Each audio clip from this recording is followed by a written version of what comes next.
And what brought us home finally was Claudia was the 2011 Fukushima earthquake. Mm. Both of us went through that, and a year after the earthquake, she had to use a small card telling her which prefectures were radioactive so that we didn't buy any food from them. And she came home one day and held it up and said, I don't think I need one of these at Safeway. Can we go home now? So that brought us back.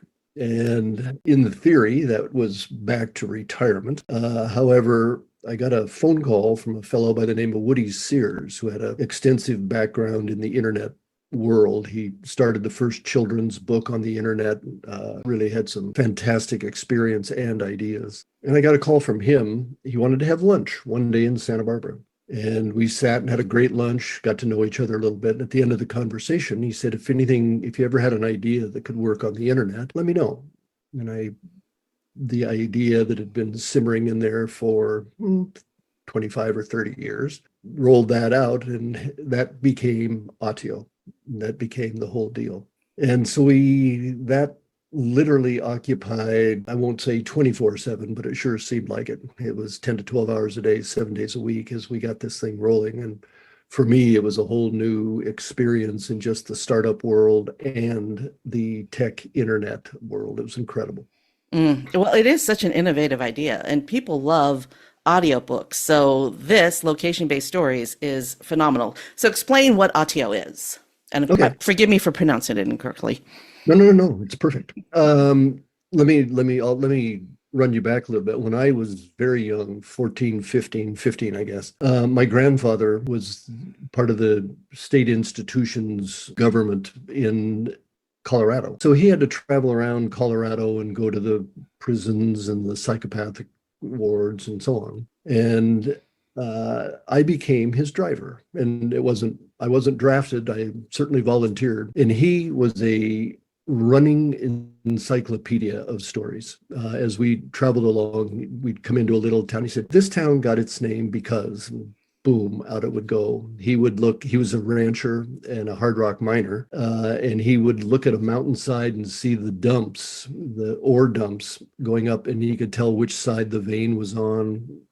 Just this constant telling me what I was seeing out the front window. And so that's kind of how I grew up traveling, was having this, audible encyclopedia next to me. And when I went back out on the road, as I mentioned, as a salesman on the road, I'd be on these 4 and 5 hour stretches, and there was a palpable lack of information. I mean, I'd go through some of these little towns, and why do people live here? Or what do they do here? Mm-hmm. Or how did the town get its name? I still have those questions when I go on road trips. Well, we can solve that for you. The original idea was a trifold brochure based on mile markers on this brand new thing that was happening in the US at that point called interstate highways. That gives you any indication time-wise. Wow. And so I was That's just how there, long this idea has been simmering. Yep. Yeah. How long it's been simmering. It's never too late. Well, it's never too late. And then literally the world changed and technology changed that made it really feasible. The brochures, I literally was going to post them in 7-Elevens at state lines. When somebody crossed into a new state, you pick up the Colorado brochure. And as you went along I-70 or I-25, at various mile markers, there'd be a little paragraph and just tell you about that town or what you were seeing. And so the idea is we have gone out and we have located or gathered, if you will, these 3 to 5 minute stories, and that's 350 to 450 or 500 words. And we work the stories, we get them down to a kind of a format that we've determined, and we give each story a GPS coordinate.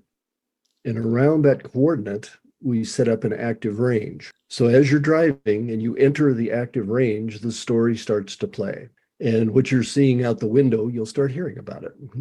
Why does the Santa Ynez Mountains here in Santa Barbara run east-west instead of north-south? It's almost the singular mountain range in North America that runs east-west. And it's just it's a Teutonic Mother Nature thing that she's pushing the Pacific and the North American plates, Teutonic plates around, but that's the whole reason. So it's fun stuff. It's You just incredible. told the story in 20 seconds instead of 3 to 5 minutes. Oh, I can stretch it out a little bit. In 1989, I was in college and I was taking a geology class, and it was a night course. And I'm talking on the phone to my friend Alice right before I had to head to class. And all of a sudden, the ground started shaking. And Alice and I, we're California girls. We're used to earthquakes.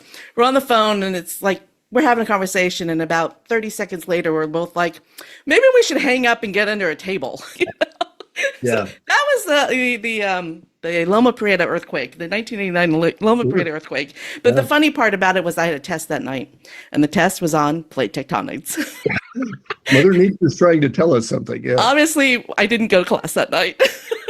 I had a very funny experience. This is kind of off topic a little bit, but I had a great designer, James Cox, and he was a wonderful designer at the North Face in those days, early days. And we were sitting around one afternoon, quaffing a few beers, and discussing the critical nature of the world at that point. We started talking about weather and earthquakes and so on and so forth. And somebody piped up and said, yeah, well, we're starting to get a handle on this. We're being able to seed clouds and determine what's going to happen and so on. He just kind of leaned back in his chair and kind of had a wry smile on his face. And he said, what happens is most people tend to forget Mother Nature always bats last. Mm.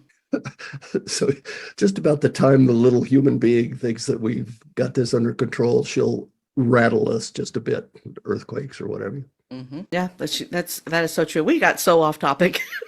Well, sorry. No, that's my fault. I started it.